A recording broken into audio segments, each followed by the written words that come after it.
एक दिन पहले ही हमारी बात हुई थी और वो भी उस वक्त भी मैं बोली थी कि अभी भी नहीं आए, 36 डेज हो चुके हैं। और दूसरे दिन फिर मैं सुबह उठी तो आ चुके थे पीरियड्स, तो सुबह ही मैंने टेक्स्ट। तो हाय एवरीवन, आज हमारे साथ है प्राजक्ता पाटिल। तो प्राजक्ता अभी फर्स्ट ईयर एमबीबीएस में है, माइमर पुणे में। तो प्राजक्ता मेरे पास पीसीओएस के रिगार्डिंग आई थी। मैंने एक पीसीओएस की वीडियो डाली थी अपने डॉक्टर बुद्धा चैनल पे, तो उसको देख करके प्राजक्ता ने हमें कांटेक्ट किया रिगार्डिंग कि हम उसके पीसीओएस में उसकी हेल्प कर पाएं। एंड लकीली प्राजक्ता ने डाइट जो हमने प्रिस्क्राइब करी उसको बहुत अच्छे से फॉलो किया एंड प्राजक्ता ने अपना पीसीओएस क्योर कर लिया, जो कि काफी बड़ी बात है। रिसेंटली अब प्राजक्ता की बिल्कुल नॉर्मल पीरियड्स आ रहे हैं और वो कोई भी मेडिसिन नहीं ले रही है किसी भी पैथी की पिछले 1 साल से। पिछले 1 साल से। तो सबसे ज्यादा इंटरेस्टिंग बात प्राजक्ता के बारे में ये है कि प्राजक्ता ने तीनों पैथीज फॉलो करी थी, एलोपैथी, आयुर्वेदा और होम्योपैथी। और तीनों का ट्रीटमेंट लेने के बाद प्रॉपर तीनों से ही प्राजक्ता का पीसीओएस ठीक नहीं हुआ था। उसके सिम्टम्स कंटिन्यू हुए थे, उसको पीरियड्स कभी भी रेगुलर नहीं हो पाए। तो ये बहुत ही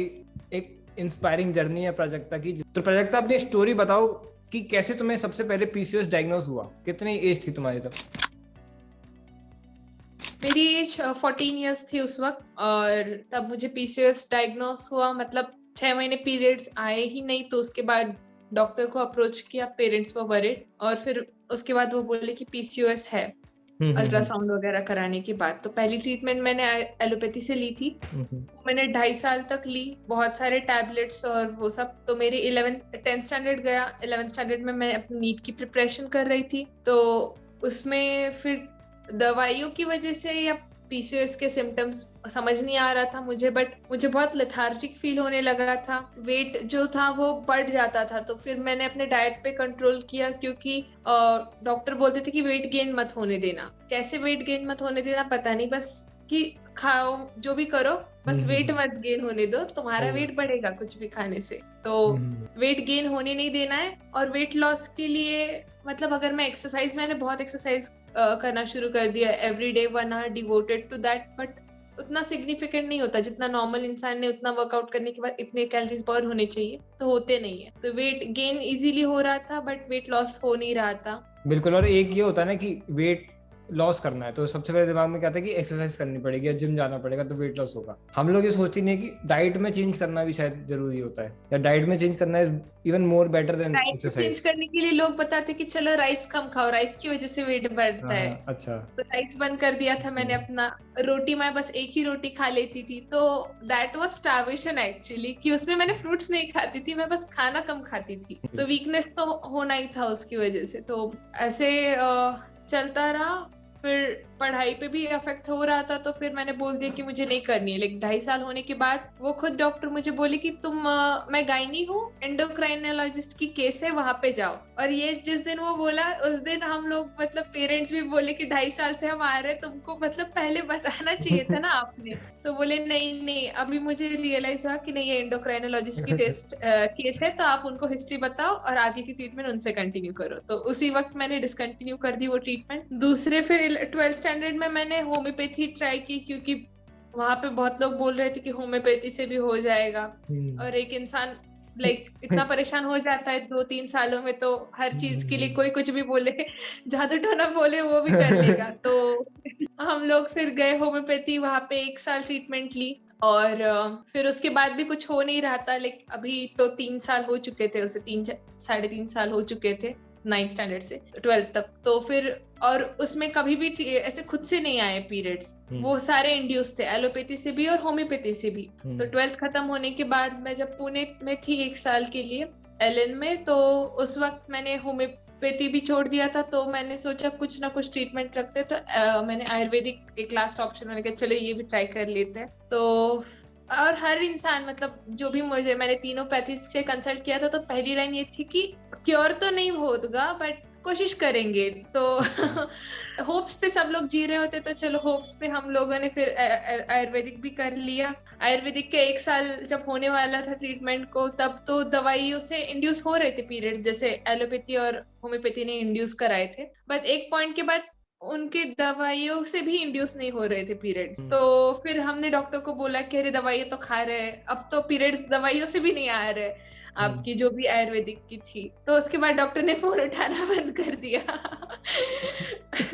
तो इंसान मैं तो बहुत फ्रस्ट्रेट हो गई कि ये डॉक्टर्स मतलब एक पॉइंट के बाद दे लाइक कि नहीं अब तो हमसे कुछ हो नहीं रहा है, बिल्कुल। तो और सर और सबसे फोन भी बड़ा उठाना बंद कर दिया। और सबसे बड़ा रीजन ये है कि उन्होंने कभी कॉज पे बात ही नहीं करी तीनों पैथियों ने। वो हमेशा फोर्सली इंड्यूस कराने की सोच रहे थे कि अच्छा इंड्यूस करा देते तो लगेगा पीरियड्स आ रहे हैं, मतलब। हाँ वो बस बोलते थे कि ये दवाइयाँ खा हम्म, लो, 2 महीने वेट करो, आ रहे तो ठीक है, नहीं आ रहे तो ये वाली खा लो, आ जाएंगे। हाँ, और फिर इसका और स्ट्रॉन्गर वर्जन देते जाते होंगे, फिर भी वो हाँ इंड्यूस नहीं हो रहा स्ट्रॉन्गर है। वर्जन, तो वही एक हम्म, पॉइंट पे आयुर्वेदा का भी उनका स्ट्रॉन्गर वर्जन दवाई का दे दिया, लाइक आ नहीं रहते तो डोज बढ़ा दिया, जैसे 3 महीने डोज बढ़ाया और हम्म, हर महीने डोज बढ़ाने के बाद भी नहीं आए, तो मेरे फिर से मैंने वो तो पैथी एलोपैथी के सॉरी आयुर्वेदिक की जो ट्रीटमेंट ले रही थी वो छोड़ दी मैंने। और उसमें फिर मेरी अभी जो मैं पुणे में थी, तो अभी लास्ट ईयर 2020 में मैंने अपनी नीट दे दी सितंबर में।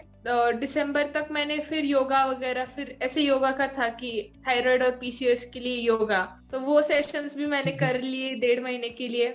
उसमें मेरा 3 किलो 3 साढ़े 3 किलो कम हो गया, क्योंकि बहुत योगा सेशंस थे, ट्रेडिशनल योगा, तो हर आसन वो सब करने के लिए, पेल्विक फ्लोर के लिए, तो बट उससे भी पीरियड्स नहीं आए। तो 5 महीने हो चुके थे, आयुर्वेदा तो छोड़ दिया था, योगा भी 1.5 महीना कर लिया, 1.5 महीने का कोर्स, फिर भी नहीं आ रहे पीरियड्स। और फिर दिसंबर का टाइम था, इसी टाइम लास्ट ईयर, और फिर मैं लाइक पार्थ गोयल को फॉलो कर रही हूँ, तो नीट की वजह से मैं कर ही रही थी थोड़ा फॉलो, तो मैं देखती रहती थी, काफी इंटरेस्टिंग वीडियोस थे। वीगनिज्म का कुछ ऐसे देखती नहीं थी, क्योंकि मुझे पता भी नहीं था कि ये क्या होता है, तो वीडियोस थोड़ा बहुत देख लिया, बट बाकी नीट के ये सारे वीडियोस मैं देखती रहती थी। उसमें फिर आ गया कि हाँ पीसीओएस का 100% क्योर, एक हफ्ते में वो वीडियो आ रही है, कम्युनिटी पोस्ट पे डाली थी, तो मैंने फिर उसका स्क्रीनशॉट लेके रखा है, मैं लाइक ठीक है एक हफ्ते बाद देखूंगी मैं इसको, रिमाइंडर लगा के। और फिर एक हफ्ते बाद जब आई वीडियो, तो सबसे पहले मैं भागते भागते गई, लाइक ठीक है मुझे देखनी है वीडियो।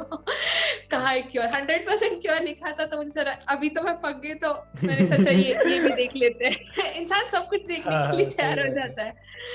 तो फिर मैंने देखा, और उसमें फिर कांटेक्ट नंबर लिखा था, तो फिर मैंने कॉल कर लिया उसी वक्त वीडियो देखने के बाद। पेरेंट्स को कुछ नहीं पता था, मैं अपने रूम में वीडियो देख ली, चलो मैंने सोचा चलो फोन कर लेते। फोन करने के बाद मैंने बताई अपनी जो भी हिस्ट्री है, और बोले कि कोई दवाई नहीं देंगे हम लोग, हम तो बस डाइटरी चेंजेस करेंगे इसमें। तो मैंने कहा ठीक है, डाइटरी चेंजेस में पूरा मैंने रॉ डाइट पे शिफ्ट हो गई। काफी मुश्किल लगा सुनने के बाद ही मेरी, मतलब ऐसे कैसे कोई फ्रूट्स पे सरवाइव कर बिल्कुल। पाएगा, बट रॉ डाइट मतलब होता है कि टोटली, जितने भी नए लोग हैं पता नहीं हो शायद, रॉ डाइट मतलब टोटली आपको completely raw fruits and vegetables लेना, मतलब जो भी नेचुरली जैसे माँ प्रकृति ने अपने को दिया है वैसे ही खाना है, उसको किसी भी तरीके से मॉडिफाई नहीं करना। तो ये चीज लाइक बहुत भी ज्यादा खतरनाक सा लगता है सुनने में कि अरे ऐसे कैसे हो सकता है, हम लोग कैसे रोटी वगैरह सब बंद हो जाएगा और दाल चावल वगैरह तो सब नॉर्मल चीजें मानते हैं, तो एकदम से बंद हो जाएगा तो कैसे जिंदा ही कैसे रहेंगे, यही कई लोग को डाउट रहता है। तो तो वो प्राजक्ता ने फॉलो किया, और वो फॉलो करने में मुझे बहुत बड़ी बात थी पहले सबसे पहले तो, क्योंकि केवल प्राजक्ता दस ही नहीं दिन आई थी के लिए हमारे बोला पास, था। अराउंड बहुत सारी लड़कियां आई थी, अराउंड मेरे ख्याल से 25-30 लड़कियां आई थी, जिनमें से एक प्राजक्ता एक थी रिगार्डिंग ये इंक्वायरी की पीसीओएस रिगार्डिंग। तो उसमें से एक प्राजक्ता ही थी जिसने उसको पूरा 100% अच्छे से रिलीजियसली फॉलो किया, बाकी सब लोगों ने उसको 3-4 दिन में लाइक छोड़ दिया। तो 10 दिन के लिए बोला था, तो ठीक है मैंने सोचा कि कर लेते हैं 10 दिन। फिर उसके बाद घर वालों को बोला, तो वो बोले चलो ठीक है कर लो। फिर 10 दिन में बहुत खाना अचानक से चेंज हो गया था, तो ठीक है सपने में आता था खाना। आता रहता है वो, घर में भी ऐसे लगता था कि अरे खाना है, बट नहीं ठीक है। 10 दिन के बाद मैंने वो बोला कि नहीं अभी कुछ हुआ नहीं, तो बोले थोड़ा एक्सटेंड कर लेते, 20 दिन और 10 दिन कर लो। तो मैंने कहा ठीक है, अभी 10 दिन तो सर्वाइव कर लिया, तो और 10 दिन कर लेते हैं। घर वाले भी बीच में खाना खाते वक्त बोलते थे चलो बेटा बहुत अच्छी सब्जी बनी है, खाने के लिए बैठ जाओ। तो नहीं, मैंने बोला ठीक है एक बार ये भी देख लेती हूँ, है टाइम तो, मतलब कॉलेज शुरू होने तक घर पे कर सकते हैं डाइट। तो 20 दिन हो गए, उसके बाद फिर से वही मैंने बोला कि 20 दिन हो चुके हैं। बिल्कुल। तो मतलब मतलब वो ऐसा नहीं था कि कोई बहुत स्मूथ थी कि हाँ एकदम चेंज किया एकदम से सब कुछ सही हो गया और बहुत अच्छा हो गया। रिलीजियसली फॉलो करने के लिए लाइक ठीक है मैंने कर रही थी फॉलो, बट अंदर से डर था हाँ, कि वो जो लेवल था, एक्साइटमेंट का लेवल था, वो धीरे धीरे कम होता जा रहा था कि क्या ये वर्क करेगा भी। वर्क करेगा नहीं करेगा। बट हाँ, एक पॉइंट पे ये भी मैंने सोचा गिव अप करने का, अगर कोई आया भी होगा ब्रेक डाउन वाला पॉइंट कि मैंने 4 साल 4.5 साल दिए इन लोगों को और वो लोग तो 100% क्योर बोल भी नहीं रहे थे। यहाँ तो मुझे बोला जा रहा है कि 100% क्योर होगा। तो क्योंकि मैं हर 10 दिन 20 दिन जब हुए थे मेरे, उस वक्त भी मैं जब पूछती थी बोलते थे नहीं हो जाएगा सर। तो मैंने फिर 30 डेज तक किया, 1 महीना हो चुका था। मुझे एक्चुअली उस वक्त हमारा ऐसे ही सेशन हुआ था तो एक मीटिंग हुई थी कि डाइट चल रहा था तो कैसे सबको चेंजेस फील हो रहे हैं। तो वेट लॉस तो हो रहा था अच्छे से, ऐसे बहुत पहले रैपिड हुआ थोड़ा सा और उसके बाद कांस्टेंट हो गया, लाइक अननेसेसरी वाला जो था वो हो गया कम। और मूड जो भी होते हैं लाइक हार्मोनल इम्बैलेंस की वजह से मूड स्विंग्स होते हैं, गुस्सा बहुत आता था, टेम्पर मतलब कंट्रोल नहीं होता था, तो वो भी बहुत शांत हो गया था, मन एकदम से अंदर से शांत हो गया था, मेडिटेशन काइंड ऑफ हो गया था डाइट की वजह से। और फ्रेश लगता था, ऐसे कुछ नहीं कि लोगों को जो लगता है रॉ डाइट कि नहीं बस फ्रूट्स पे खा रहे पता नहीं बेहोश हो जाएंगे, घर वालों को भी लगता था अरे ये चल रहे ये बेहोश हो जाएगी कभी चलते चलते इसको सलाइन लगानी पड़ेगी, तो ऐसे कभी हुआ नहीं।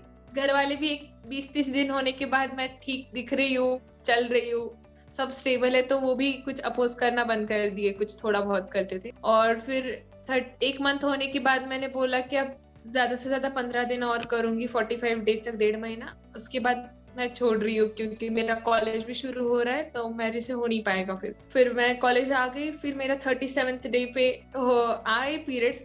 एक दिन पहले ही हमारी बात हुई थी और वो भी उस वक्त भी मैं बोली थी कि अभी भी नहीं आए, 36 डेज हो चुके हैं। तो पार्थ मुझे बोला कि ठीक है देख लेते, पता नहीं क्या, मतलब एक बार ब्लड टेस्ट वगैरह सब कराएंगे देखेंगे। और दूसरे दिन फिर मैं सुबह उठी तो आ चुके थे पीरियड्स, तो सुबह ही मैंने टेक्स्ट कर दिया कि ठीक है, कल तो बात की थी तो आज सुबह आ चुके हैं, तो 37 डे पे आ गए थे। मैंने बोला था तो 45 डेज तक मैंने कंटिन्यू कर लिया। उसके बाद फिर मैंने डाइट में एक टाइम खाना शुरू कर दिया क्योंकि कॉलेज में आने जाने में बहुत एक्सर्शन होता था और यहाँ पे फ्रूट्स ये सब अवेलेबल होना, और नई जगह पे आ गई थी तो मुझे पता भी नहीं कि फ्रूट स्टॉल्स कहाँ पे है कैसे, तो फिर एक टाइम खाना शुरू कर दिया लंच में, बट रात को सुबह फ्रूट्स पे शुरू रखा था। तो तब से जनवरी से लेके आज तक एक भी बार मेरे पीरियड्स मिस नहीं हुए हैं, हर साइकिल 28 से 30 में ही रही है और बाकी कोई ऐसे प्रॉब्लम नहीं है। और अभी मैं खाना 2 टाइम भी खा लूँ कभी भी, एक हफ्ते के लिए भी, अभी पिछले 1 हफ्ते से मैं 2 टाइम खा रही हूँ, एग्जाम्स की वजह से तो बहुत लोड चल रहा है तो थोड़ा हो रहा है खाना, बट ऐसे कुछ इम्पैक्ट नहीं होते। तो वो तो श्योर हो चुके हैं, मतलब पहले 2-3 महीने तो लग रहा था कि अभी आए हैं फिर बंद हो जाएंगे क्या, उन्हीं दवाइयों की तरह, बट पूरा 1 साल हो चुका है, कोई दवाई नहीं है, नेचुरली आ रहे हैं, उन्हीं के डेट के अकॉर्डिंग आ रहे हैं 30 या फिर 28। तो 1 साल मतलब मेरे पूरे लाइफ में कभी ऐसे 12 महीने कभी भी नहीं आए हैं पीरियड्स, तो ठीक है, मतलब अभी हो मतलब चुका है। मुझे याद है कि जब वो जो टाइम चल रहा था, बहुत पीक टाइम चल रहा था, जब 30 डे 35 डे हो रहे हैं और 35 डे रोज चल रहा है और पीरियड्स नहीं आ रहे हैं, तो मतलब केवल तुम्हारा नहीं मेरा भी दिमाग में लगता था कि मैं कैसे सामने वाले को बोलूं कि नहीं अभी आगे कंटिन्यू और करो। और वो पूरा एक लाइक रोलर कोस्टर राइड थी, वो मेरे लिए भी थी, तुम्हारे लिए तो थी साथ साथ में, मेरे लिए भी थी कि क्योंकि बाकी कोई इतना कंटिन्यू नहीं कर पाया था ना, वो तो फर्स्ट हमारा एक फर्स्ट ही चल रहा था कि हम ट्राई कर रहे थे कि ठीक है रॉ डाइट के इफेक्ट्स तो सुने, बट खुद पे एक बार अप्लाई करके या फिर रियली में कोई तो करने वाला होना चाहिए ना, वो कि प्रूव करने के लिए कि इससे हो भी जाता है कुछ। तो that was kind of experiment for us, but हाँ वो ट्रू था कि जो भी रॉ डाइट के बारे में बोला जाता है, बाकी जैसे डिजीज क्योर हो चुके हैं जैसे डायबिटीज वगैरह ऑलरेडी है, तो पीसीओएस भी हो सकता है और बाकी बहुत सारे भी हो सकते हैं। तो बहुत ही अच्छा लगा प्राजक्ता पूरी तुम्हारी स्टोरी सुन के, और जितने भी पीसीओएस के पेशेंट इसको देख रहे हैं उनके लिए बहुत ज्यादा आई थिंक इंस्पायरिंग स्टोरी रहेगी कि प्राजक्ता ने तीनों पैथी ली, कभी भी उसके पीरियड्स रेगुलर नहीं रहे, रॉ डाइट पर उसने 37 डेज केवल, उसके बाद उसका पूरा अभी सब कुछ नॉर्मल है और वो एक नॉर्मल लाइफ जी रही है, ऐसा नहीं कि रॉ डाइट भी कंटिन्यू कर रही है, जब नॉर्मल लाइफ जी रही है, जब उसको खाना है तब वो खा लेती है और एक हेल्दी डाइट मेंटेन करके रखी हुई है, जो कि सबको करनी चाहिए। बहुत ही बढ़िया लगा प्राजक्ता। एक लास्ट क्या मैसेज देना चाहोगी अपने पास सेल्फ को और अपने और जितने भी लोग जिनको पीसीओएस है उनको? खुद पे भरोसा रखो, या जो भी तुम कर रहे हो फॉलो तो ठीक है, हर इसमें अपना 100% दे दो कि मैं ठीक है, जितनी भी पैथीज मैंने ट्राई की उसमें भी मैंने अपना दिया था 100%। सो होपलेस मत रहो, you should have a hope. और जितने भी पॉसिबल थे एक्सरसाइज से लेके दवाइयों तक, वो सब ट्राई करने के बाद मैंने एक पॉइंट पे मेरे बस डाइट वाला चेंज करना रह गया था, वो मैंने कर लिया और उससे आ गया। तो I had the hope, I was like कि एक पॉइंट जो ऐसे सारे पेशेंट्स गिव इन कर जाते कि अभी कोई हमारे पास सोल्यूशन नहीं है और हम लोग कुछ नहीं कर सकते, ड्रॉ डाइट तो हो नहीं सकता है, एक ट्राई दे सकते हैं, लाइक खुद के लिए एक ट्राई दे सकते हैं लाइफ में। होप्स हमेशा होने चाहिए and every day can get better if you have a hope and desire। और है मतलब कोई तो बोल रहा है इतना, जैसे मैं खुद बोल रही हूँ कि है क्योर है, तो खुद के लिए कुछ ना कुछ तो कर सकता है इंसान। ऐसे भी नहीं है कि किसी और के लिए कर रहे हैं हम लोग ये खाना वगैरह चेंज, तो खुद के लिए हम दवाइयों से बेटर कुछ तो है, साइड इफेक्ट्स नहीं है इसके कुछ, और 100% क्योर है, तो raw diet is the way. We can definitely go for it and पूरे एकदम भरोसा रख के कि हाँ ये बोला गया है तो इससे कुछ तो अच्छा होगा। माइंडसेट भी पॉजिटिव होना चाहिए। हम रॉ डाइट कर रहे हैं और हम बोल रहे कि इससे तो कुछ होने नहीं वाला है, तो एक मेंटली भी रहना चाहिए। हम मेंटली डिस्ट्रेस रखते हैं तो फिर वो डिसकंटिन्यू होने में ज्यादा टाइम नहीं लगता है, क्योंकि अंदर से मन तो बोल रहा है कि नहीं हम तो बस ऐसे कर रहे हैं, इससे कुछ होने नहीं वाला है, तो एक टाइम के बाद वो ब्रेक डाउन हो जाता है कि नहीं हमको नहीं करना है कंटिन्यू। मुझे अंदर से हमेशा लगता था एवरी डे मैं खुद को बहुत एक चीज करती थी, पॉजिटिव अफर्मेशन। मैं जब भी रॉ डाइट खाती थी तब मुझे जब खाने का मन करता था कोई और खाना, कि कुछ बन रहा है घर में या खुशबू आ रही है, तो फिर मैं बोलती थी कि नहीं मैं जो भी कर रही हूँ उसकी वजह से मेरा ठीक होने वाला है और इस बार ठीक होने ही वाला है वो। तो वो चीज मुझे थोड़ी स्ट्रेंथ देती थी कि मैं बोलती थी कि हाँ ठीक है मैं सैक्रिफाइस कर रही हूँ थोड़े दिनों के लिए ये खाने जो भी कुक्ड फूड है, बट इससे कुछ ना कुछ तो अच्छा होने वाला है, बुरा तो नहीं होगा। जैसे दवाइयाँ खा के होता है साइड इफेक्ट, बुरा तो नहीं होगा, होगा तो अच्छा होगा। और उन्होंने कुछ अच्छा किया भी नहीं, लेकिन जो भी किया बुरा ही हुआ मेरे साथ अगर हुआ होगा, या फिर कांस्टेंट रह जाता कि कोई चेंज नहीं होता। देखो वो तो सिम्टोमेटिक ट्रीटमेंट है। मैंने भी अभी फार्माकोलॉजी पढ़ी है तो मुझे भी पता ही है। तो वो लोग तो हार्मोन्स देते हैं और उन्होंने कभी मतलब कॉज पे बात नहीं करते कि वो बीमारी हुई क्यों थी और वो उसके कारण को हम हटाएं। तो वो उनके दिमाग में पता नहीं क्यों ऐसा बनाया गया सिस्टम पूरा कि वो सोचते ही नहीं है। हाँ, जो भी मेजर दवाइयां हैं वो इस तरीके से बनाई गई हैं कि जैसे बॉडी का कोई मैकेनिज्म है तो उसमें हम थोड़ा सा छेड़खानी करते हैं तो ऐसा लगे कि अब सही हो गया, लेकिन वो कुछ सही नहीं हुआ है, वो ऊपर से दिख रहा है। तो ये एलोपैथी में मेजर दवाइयां ऐसी हैं। अब ये मुझे नहीं पता ऐसा क्यों किया है लोगों ने और ऐसा क्यों है। हम खुद भी MBBS पढ़ रहे हैं, बोलना नहीं चाहिए बट ठीक है, उससे क्योर नहीं होने वाला है। एक पॉइंट मतलब बॉडी दवाइयों पे डिपेंडेंट हो जाती है और बॉडी खुद का मतलब खुद से नहीं कर बॉडी ऐसे डिपेंडेंट हो जाती है उस पे। बढ़िया से अच्छा डॉक्टर बनो और आगे पेशेंट्स जितने भी आते हैं उन्हें भी यही चीजें हमें आगे फॉरवर्ड पास करनी है, चीज़ें लोगों को यही सब चीज़ें समझानी है। और मैं इसको लेके रिवॉल्यूशन देखता हूँ कि हम जो स्टूडेंट्स हैं आज के नए भारत के, न्यू इंडिया के, तो वो इस चीज़ को फैलाएं और एक मतलब अपने देश को और स्वस्थ बनाएं। एज ए डॉक्टर हम यही चाहते हैं कि हम जितने ज़्यादा हो सके चीज एक रिवॉल्यूशन लेकर के आए हेल्थ केयर सिस्टम कर सके, ये मोटिव होना चाहिए, ना कि हमारी दवाइयाँ बेच सके।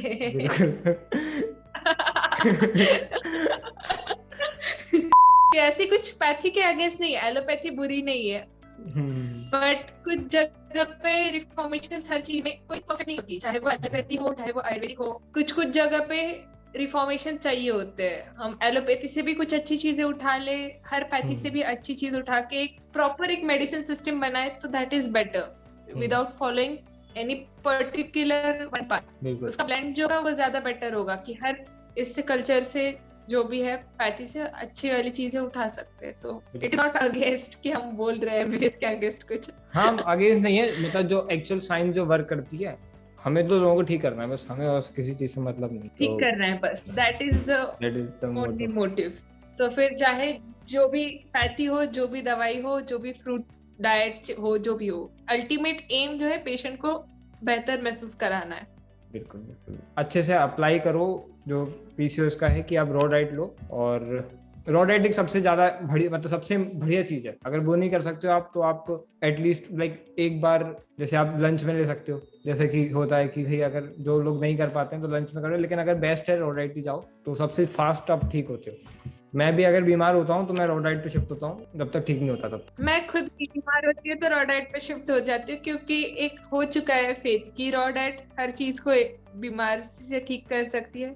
मेरा कोविड भी मैंने रॉ डाइट पे ठीक किया है अभी जो 2 महीने पहले हुआ था बिल्कुल। उसके लिए कॉल कर लिया तो फिर मैंने बोला कि अच्छा कोविड हो गया अब क्या करे, तो अभी भी कोविड का भी हो गया, फीवर भी कम हो गया खुद वाटर फास्टिंग, नारियल पानी और फ्रूट्स की वजह से, तो हो जाता है। बिल्कुल। जो भी चीजें इनक्योरेबल है ऐसा कुछ नहीं होता है, बॉडी को जो चाहिए एग्जैक्टली वो दे दो, नेचर ने जो प्रोवाइड किया है वो दे दो, बॉडी खुद नॉर्मल मशीन की तरह काम करने लगता है, उसको कंट्रोल सिस्टम की जरूरत नहीं है।